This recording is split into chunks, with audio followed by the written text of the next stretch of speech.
Okay, so let's start into this series of how did I manage to get into Microsoft and what was the process and what type of questions I got.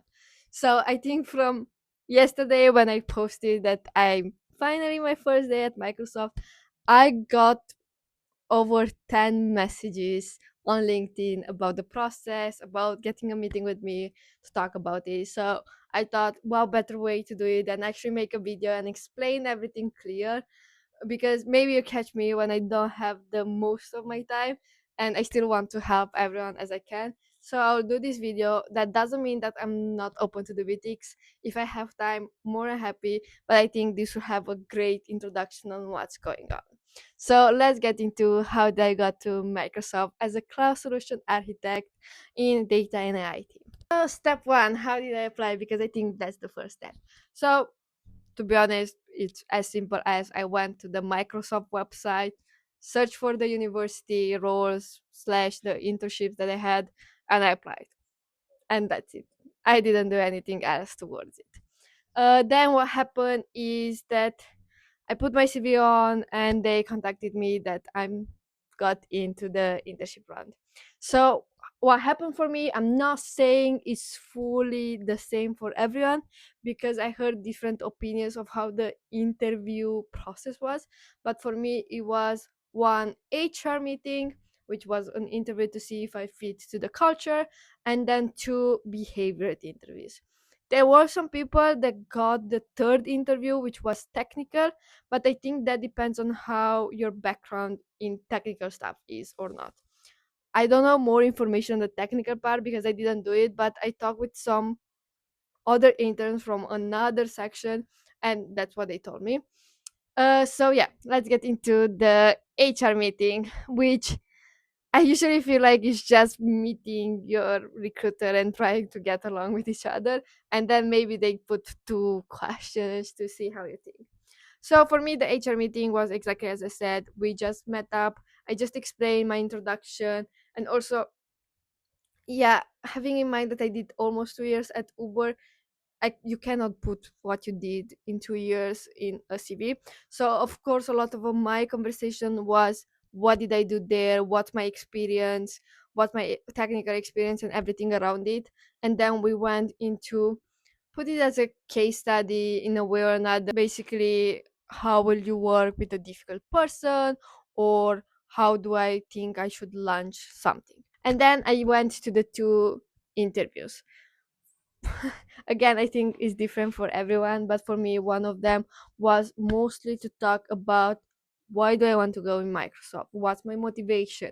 What I would like to learn there? Do I want to do my thesis with them? How do I think I can put my skills into Microsoft? It was a lot focused on who I am, what do I know, and everything around it. It wasn't specific questions until one point when we get more into like, can you give me an example of different AI projects that I work on, because they wanted to understand uh, where in the team I would fit the most perfectly in a way or another. And then the second interview was full behavior. The question in my perspective from my previous Uber interviews were extremely basic behavior, not very specific. I'm used at Uber to be very specific depending on the job you're getting. I think here they were very general. It was like, tell me an experience you needed to work with a difficult person, tell me about the time when someone else had a different opinion, what do you do, or if you have cultural differences. I think Microsoft is very focused on being a open mindset and also wanting to grow and learn as much as possible. So I think those are the main things that they focus to put the questions on. And then this is pretty much how the interview process was. I don't have more information because unfortunately, actually, that was it. It wasn't something else. The all the interviews were around 40 minutes except the HR one, which was roughly 20 minutes, 25. And then pretty much that was it. More information on what did I do to actually get in is the fact that before I even had the recruiter meeting, I literally texted, I think, 5 to 8 people to even 10 at Microsoft that on one part had my job that I was applying for as an intern, and some people that already are full time in the job that I wanted. Pretty much on one way, why I did this networking was to try to understand if I would enjoy doing this job. I had some experience into working in corporation, and it's very important to know what you want to do and if that job is actually giving you what you want. So I wanted to see and understand that, but also at the same time, I was trying to get information into what usually Microsoft is looking for, what are the keywords that I should use in these interviews. Do I need to prepare anything technical, for example, to actually know the Power BI, how the system at Microsoft works? There are like thousands of different things that they created, and they're amazing. And I try to understand what do I need to know. Do I need to know everything? Which I think it was impossible to actually know everything. So I try to understand a bit what's the level that is created and also the experience that people have there. But at the same time, also say during my interviews that I talk with XYZ in order to be able to show that I actually am interested in the role and I do know what's all about and I'm motivated to get it. So that was pretty much everything around it. If you want to know the keywords, the main idea that I got from everyone is that you need to be very open to learn a lot of things.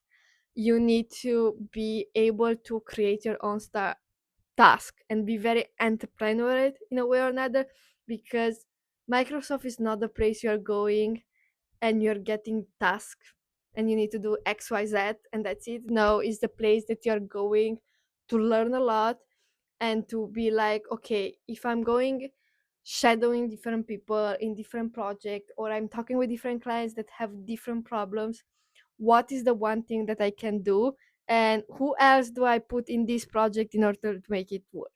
So it's very, even though it's a huge company, it's a bit of an empire game where you need to create your own work, which will be very interesting because that in one sense it gives you a lot of openness, but on the other side at the beginning it can be a bit of halting, being like, okay, what's going to be next?